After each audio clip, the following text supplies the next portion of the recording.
等我話你知一個去日本剪頭髮嘅故事。Hello， 大家好，我係奇牛。你而家聽緊嘅係奇牛說。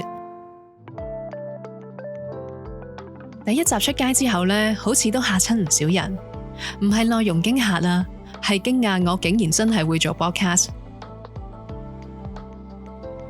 如果你聽緊第二集，我真係多謝你。我會盡力諗下嚟緊嘅集數講乜嘢，令奇牛說成為一個習慣，亦都希望聽奇牛說會變成你嘅習慣啦。今集我哋會傾下日本。話說我同我另一半呢都好鍾意去日本，每年都總要返去一兩次。因為疫情關係，我哋同大家一樣都已經接近3年冇去過旅行。等咗咁耐，終於等到開關，於是即刻買咗10月尾嘅機票去大阪。講到日本，飲飲食食名勝景點真係有排講，但係我今次想講嘅應該未必人人都試過，而我哋都係第一次做呢件事，就係喺日本剪頭髮。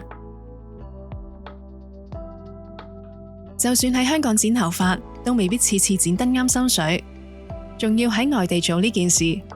你可能會問溝唔溝通到㗎？我嘅日文程度係唔識睇嘅，只係間中有啲日文漢字，其實即係中文字啦，都可以大概估到個意思咁。不過而家好多翻譯嘅 app 嘛，可以拎住個電話嚟溝通，加上日本人嘅英文確實有進步，所以用簡單英文溝通都 OK 嘅。我哋決定日式簡單剪髮同 salon 都試晒佢。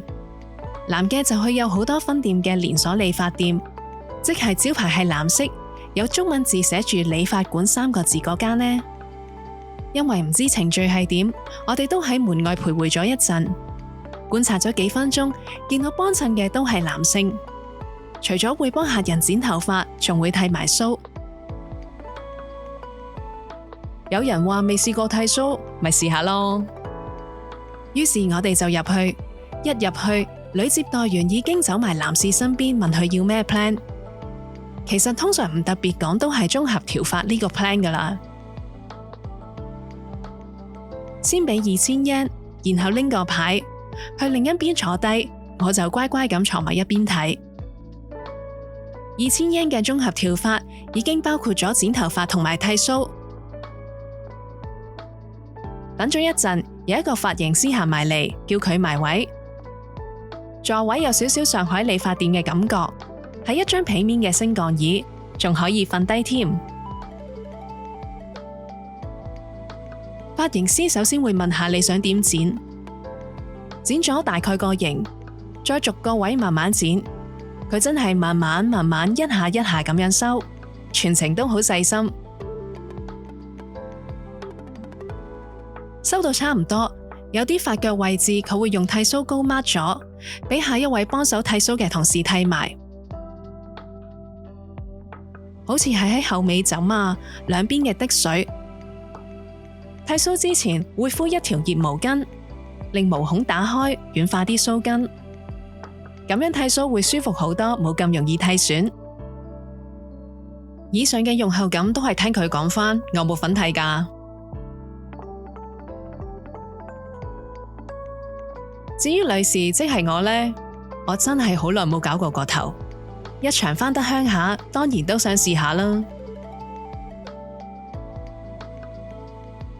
我哋係尾二嗰日先去剪髮，之前已經上網揾下有咩好介紹，發現原來日本人去 salon 剪頭髮都習慣預先落 booking， 好少係 walk in 嘅。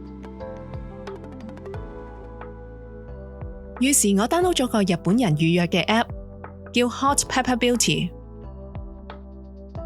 入邊係全日文，我要係咁 cap 圖去 Google 翻譯，然後返去個 app 度註冊，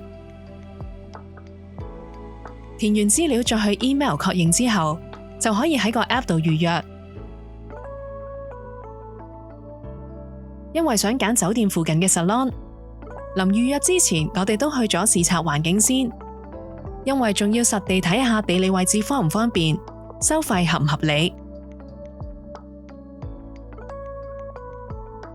我揀嘅呢一間 salon， 佢哋嘅英文程度都唔太差。除咗英文可以溝通，我仲下載咗個 Pocket Talk 嘅 app， 佢比 Google Translate 勁少少，可以即時將日文翻譯成廣東話。呢個 app 有得免費試用3日，之後就要收費。我就係靠呢個 app 同日本人溝通，講自己想點交個頭。今次我係想染髮同埋剪髮，髮型師會好細心咁俾意見，同埋俾啲髮型書你揀。首先剪髮，跟住髮型師就睇下揀咗嘅髮型襯唔襯個面型，然後就到染髮。等嘅時間仲俾我杯嘢我飲，掃地嘅時候仲幫我啲頭髮堆咗個心形，我當然有影低啦。之後就叫我去洗頭，仲幫我個頭沖咗個泡泡浴，而我最中意佢喺我個頭度敷熱毛巾，再幫我按肩頸，之後吹頭幫我拉直返少少，咁就完成啦。剪髮連染髮成個過程大約2個鐘，至於收費13,200 yen， 兌返港幣大約700幾，我覺得都算抵價。講多一個同頭髮有關嘅小插曲你知啊。離開日本喺機場過關嘅時候，我俾海關人員捉住咗。原來係話我個 USB 直髮器因為有內置電池唔帶得上機，但係我喺香港出境嘅時候係冇問題上到機㗎，所以離開日本嘅時候都冇留意帶唔帶得上機，總之就係俾人收咗啦。搞完一輪都已經夠鐘登機，有人仲要趕住去閘口拎返張身份證。點解要去拎返張身份證？因為有個傻仔將張身份證放咗入篋寄倉，所以要臨上機前由2位保安人員推返個篋出嚟，睇住我哋開篋攞返張身份證。今次機場過關都算多咗滯，唔知係咪同大家好耐冇搭過飛機有關呢？我幫騎牛說開咗個新嘅 IG， 叫做 Irene Talk IRENE_TALK，